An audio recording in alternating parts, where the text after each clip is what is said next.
Hello everyone, my name is Yogesh Punia and today in this episode I am going to accompany you in studying what are the units that we take into consideration while explaining the physical phenomena, or when we go for expressing some physical quantities, what are the units that we take into account to make it a sensible business. And we will also go for the measurements, how we measure the various things that we encounter in our physical problems, or to be appropriate, how the various parameters that we face in our physical problems are helped with the help of these measurements. For example, if I want to measure length, and if the length is around 5 cm or 10 cm, I might use a ruler or a scale. But what if the length is very large? For example, if you have to measure the length between Earth and the Moon. For example, if you take into consideration the mass of an object, or if you take into account your mass, for example, if you go to a weighing machine, you insert a coin and you get your mass, for example, say 50 kgs. That is really very easy to imagine or to measure. But what about measuring the mass of, say, an elephant? Or if you want to measure the mass of a whale?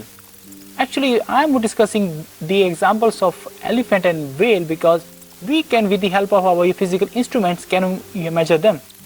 But just think of it. What if one wants to measure the mass of the Earth or even the planets that are all around us?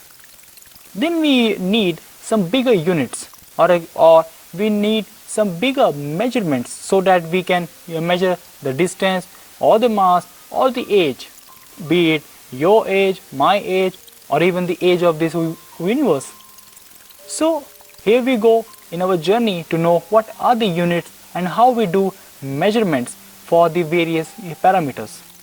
Now the first question that arises here, what is the need of a unit? Means, can't we have the units, not in our dictionary? Can't we use the physical parameters without the units?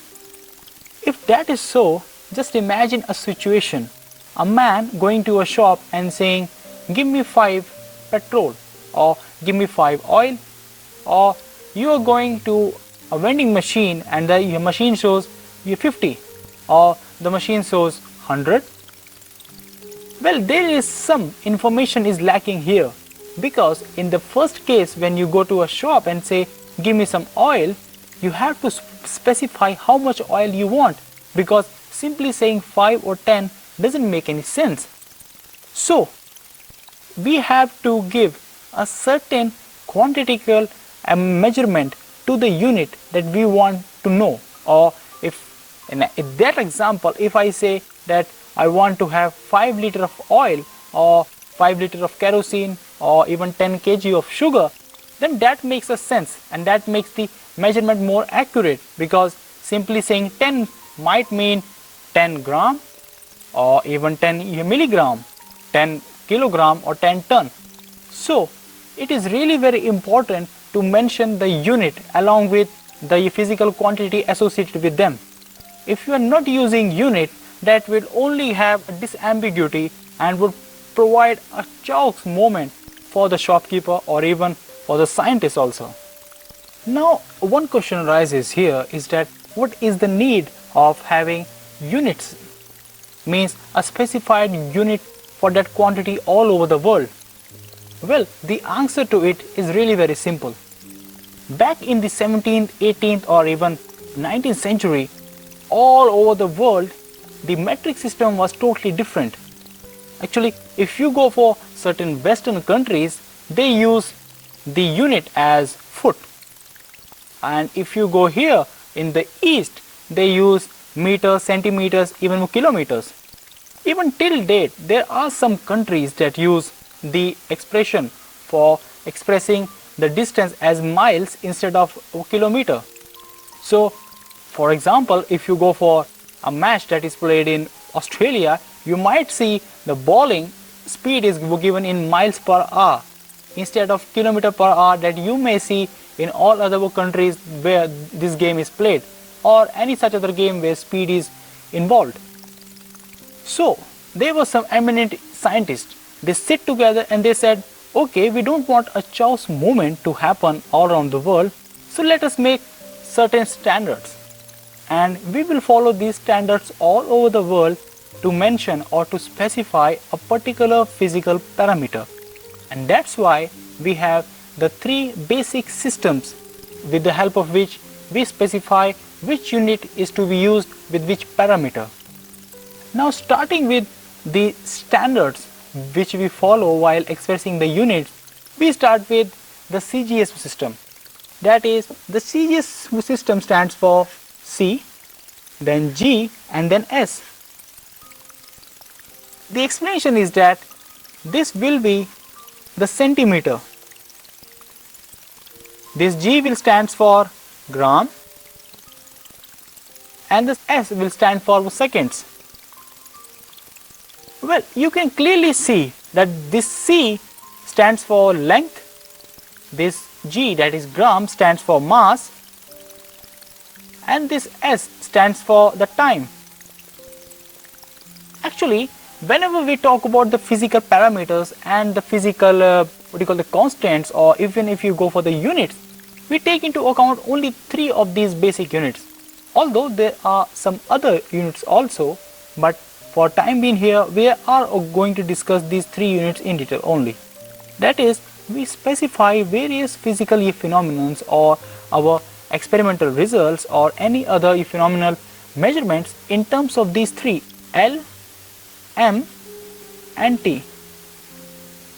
Now, if we go for another system in which we go for the measurements or we specify the units that has to be used, we go for MKS, that is M, K, S system.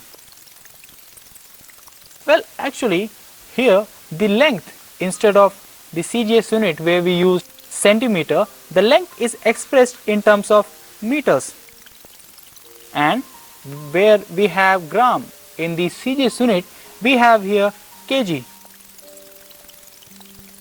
and the time that is there, we express it in form of seconds also. It is a widely accepted unit that is used in all the three systems that we use, that time should be represented in seconds only. Now, these two systems were widely used back around 20 to 30 years, but then there was a need of having a sort of linearness or a sort of simpleness in expressing the units. So, taking into account these two systems, the scientists, they sat in Paris in the Système D Internationale. In that conference, they said, okay, we are going to have a simple system which will describe all the units. And so they said, we will use the basic features of both these systems, and when we combine them both, we get the SI system. And the SI system is really very easy. It says we have a length, we have a mass, and we have time. Well, they say we will express length in forms of a meter, because it is really very easy to use a meter scale and measure the length. So we have meter. Then they said, okay, the gram is a good unit, but kg is used every day, because you can't say give me 10,000 grams of sugar. You will simply say give me 10 gram or 100 kg of sugar. So they said, okay, since this one is used widely and is really very easy to measure, they say, okay, let's have kg with us.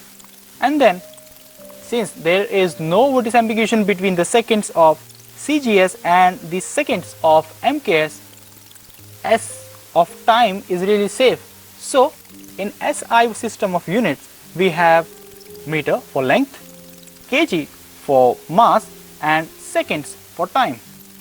Now, let us go and find what is the relation between the CGS, MKS and the SI system, because there has to be some relation, that's why it has been accepted. Well, the meter, kg and seconds are there in a SI system. The meter is related to centimeter by suppose it, because the meter is 100 times a centimeter. So they say 10 to the power 2 centimeter is a meter. Then they said the kg is 10 to the power 3 times a gram. And then we had the second, which is equal to 1 second of any of these two units. So we have a second is the only winner which has got no competition from all those units. So the basic notion or the basic idea behind discussing these three units is that, for example, you make a measurement and you say, I want to go for measuring the length of, say, this pen. You might find a ruler that will show that it is of, suppose, 15 centimeters. That's fine. But if you want to have, measure, suppose, 1 foot of the length, then you can't say that I have measured this foot in terms of centimeters, because that would only increase the burden of calculation. So they say, okay, there is no problem at all. You simply use the SI system, where you can use the metric form, or you can express the length in form of meters to express your length. That is was there in the form of foot. Now also there is a very good relation between the gram and the kilograms, because the gram is a very small quantical unit. Even if you go for very small quantities, you use gram, but when it comes to mass, you have to use kgs. The reason is, as what we discussed earlier in the case of centimeter and meter. And when we come to time, there is no competition at all. Time is always expressed in terms of second. Now here you might ask that we also measure time in form of minutes, and when we go for measurements while seeing at our clocks, we say it's 1 p.m. or it's half past 1 or something like that. So why can't we use the hour system or the minute system? Actually, that is really very true. You can express it in terms of hours also and minutes also. Well, in fact, the speed is always expressed in terms of hours. But when we go to measure the small quantities, or when we go to measure how much time an atom takes to disintegrate, you cannot take into account the hour system. So we have to go back to our second system, which is the basic unit of time. And so that's why the System A International Unit has decided that no matter whatever happens, we are going to use the second system, because it creates a balance between the small units and the larger units in which the time duration passes. So in this episode, what we learned is what are the three systems that we use widely all over the world to express the various physical parameters. What is the relation between all these three units and why are they needed? Because when we study physics, there has to be a certain reason. There has to be no common sense but a consciousness. Hope you have enjoyed this episode, and you must have found a reason why there are different metric systems or different systems to express the length, mass and time. And in the next episode, you will discover that there is certainly a very large scaling of the measurements, time and also the masses, with which we discover new phenomena and a new world. Thank you.